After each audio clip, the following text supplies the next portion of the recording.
बिस्मिल्लाहिर्रहमानिर्रहीम। अस्सलाम वालेकुम नाज़रीन, फ़िदा दिल हूँ और आप डेली मैदान देख रहे हैं। पेशावर प्रेस क्लब के बाहर ज़िला कुरम के मुतासरा कबाइल के लोग मौजूद हैं। दर्जनों लोग इसमें जा बहक हो चुके हैं। फायरिंग के वाक़यात हैं। यहाँ पर अवामी नेशनल पार्टी खैबर पख्तूनख्वा के सदर मियाँ इफ्तिखार हुसैन साहब मौजूद हैं। इस कैंप का उन्होंने विज़िट किया। क्या आपको मसाइल बयान किए गए, क्या हक़ाइक़ आपको बताए गए, और इस हवाले से अवामी नेशनल पार्टी ने भी एक कमेटी बनाई, क्या वो वहाँ पर पहुँचने में कामयाब हुई? बिल्कुल ऐसा है कि हमें तो 5 दिन से हम राबिते में हैं और कुरम के वहाँ पे हमारी अपनी पार्टी है, उनसे भी राबिते में हैं।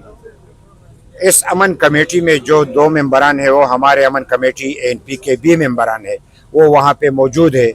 हमारे पीर हैदर अली और इब्न अली वो दोनों वहाँ पे मौजूद है। मेरे अपने पार्टी के अलावा भी वहाँ के काबिरीन से मेरा राबिता हुआ है और उन्होंने मुझे तजावीज़ पेश की और एक तजवीज़ ये भी थी कि आप हमारे यहाँ के जो 2 बड़े मशरान हैं, एक हुसैनी अंजुमन हुसैनी के जो सरबराह है जलाल बंगश साहब और एक अंजुमन फारूकी का सरबराह है जो कि मुनीर बंगश साहब, उनसे राबिता करे ताकि ये दोनों ऐलान कर दे तो इसमें हमारा ज़्यादातर यानी लोग उनकी बात मानते हैं तो अमन के क़याम में बड़ी मदद मिलेगी। तो मैंने कल रात को दोनों से राबिता रखा, दोनों से मैंने ये बातें भी की और लोगों की जो जज्बात और एहसासात थे उन तक पहुंचाई।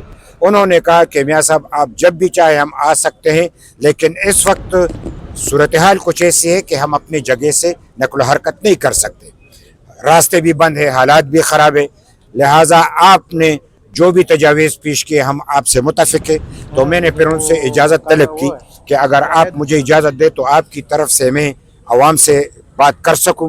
तो उन्होंने कहा बिल्कुल आपको इजाज़त है। फिर मैंने अपने यानी फेसबुक के पेज पे मीडिया के ज़रिए बात की और उन्हीं की पैगाम उन तक पहुंचाया कि वो भी अमन चाहते हैं और वो कहते हैं कि हम अपने साथियों से कहते हैं कि पुरअमन रहे, असलहा इस्तेमाल करने से गुरेज करें और जो अमन कायम कर रहे हैं उनका साथ दें, मज़ीद किसी तौर यानी इश्तिहाल पैदा करने की कोशिश न करें और जो कुछ हुआ है वहीं पर रुक जाए। और हम अमन के क़याम में तमाम क़ुव्वतों को सपोर्ट करते हैं और ANP का भी शुक्रिया अदा करते हैं। और इस तरीके से वो पैगाम उन तक पहुंचा और जो उनकी यानी कमेंट्स मैंने पढ़ी तो तकरीबन वो 50,000 के करीब लोगों ने देखा और कमेंट्स किए, तो वो बड़े पॉजिटिव थे और वो इससे खुश थे कि चलो कोई तो है जो हमारा परेशान हाल पूछ रहा है। एक तो ये, फिर हम ये समझते हैं कि फ़ौरन यानी ये रास्ते खोलने चाहिए। अगर ऐलान हुआ है तो हम इसको सपोर्ट करते हैं। ये खुशाइन बात है कि वहाँ पे फायर बंदी हो चुकी है, जंग बंदी हो चुकी है, लेकिन उस पर 70% अमल हो चुका है। वहाँ पे जो हमारे साथी है अभी जब हम आ रहे थे तो उन्होंने हमसे राबिता रखा तो उन्होंने कहा कि 70% अमल हो चुका है, 30% बाकी है। कुछ रॉकेट लॉन्चर उस वक़्त भी चल रहे थे जो हमसे राबिते में थे और कुछ फायरिंग भी हो रही थी, तो वो ख़ुद उन मोर्चों की तरफ जा रहे हैं। हमारी अमन जो वहाँ पे जरगा है वो वहाँ जा रहे हैं और उनसे रिक्वेस्ट कर रहे हैं और साथ में सरकारी लोग भी हैं कि जब वो मोर्चा खाली करे तो सरकारी जो अहलकार है वो ये मोर्चा संभाले ताकि किसी को इस पर एतराज़ ना हो। एक तो ये बात है वो अमल पैरा है इस पर। जो ज़ख्मी हैं उनके लिए बंदोबस्त होना चाहिए कि वो एयर एम्बुलेंस के ज़रिए उनको पेशावर तक पहुँचाए ताकि उनका इलाज हो सके। जो शुहदा है उनके लवाहिकीन के लिए हम दुआ गो हैं और साथ में ये कि उनको कंपनसेशन चाहिए इस सूरत हाल में जो कि इतनी बड़ी यानी जानी और माली नुकसान हुआ है, तो उसके कंपनसेशन के लिए जल्द से जल्द ऐलान होना चाहिए। सूबाई हुकूमत अभी तक उस तरीके से हरकत में नहीं आई जिस तरीके से इस मसले का डिमांड है, यानी इतना संजीदा मसला है, अभी तक सूबाई हुकूमत उस तरीके से इसको सीरियस नहीं ले रहा। तो हम उनसे भी कहते हैं कि अमन व अमान का क़याम इन्हीं का काम है, इसमें पहल करे, लेकिन मरकज़ी हुकूमत भी ख्वाब खरगोश से काम न ले, इंटीरियर मिनिस्ट्री भी इसमें यानी एक्टिव हो और काम करे। और ये मसला आज का नहीं है, ये ज़मीनी तनाज़ा है, ज़मीनी तनाज़ा है, बिल्कुल ज़मीनी तनाज़ा है। और ये 2 कबाइल आपस में जब ज़मीन के तनाज़े पे लड़ते हैं तो आखिर फिर वाराना फसादात की शक्ल इख्तियार कर लेता है। हम समझते हैं कि जब एक दफ़ा मसला हल हो जाता है तो फिर सर क्यों उठाता है।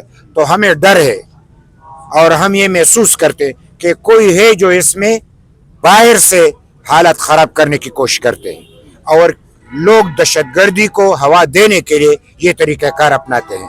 لہٰذا اس کے تحقیقات بھی ہونی چاہیے اور ایک دفعہ پھر اس کے روایات کے مطابق جب وہ لوگ خود سمجھتے ہیں کہ روایات کے مطابق سرکار کو یہ اختیار حاصل ہے کہ یہ مسئلہ حل کر دے تو کر دے.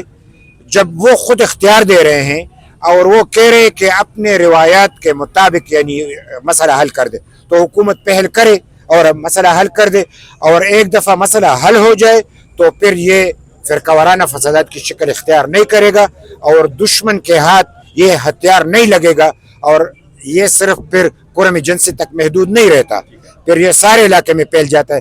لہٰذا ANP نے امن کمیٹی بنائی ہے, ان کو آج جانا تھا لیکن ہمارے 2 ساتھی وہاں پہ موجود ہیں اور جب وہ ہمیں کہیں گے کہ راستے صاف ہو گئے آپ آ سکتے تو سب سے پہلے تو ہمیں دعا کے لیے جانا ہے, ان ساتھیوں سے مل بیٹھنا ہے. تو آپ کے ذریعے ہم یہ ان کو آواز پہنچاتے ہیں کہ خدا تمام شہداء کے مرتبے بلند کرے, زخمیوں کو صحت دے اور ہمارے لواحقین کو صبر جمیل دے.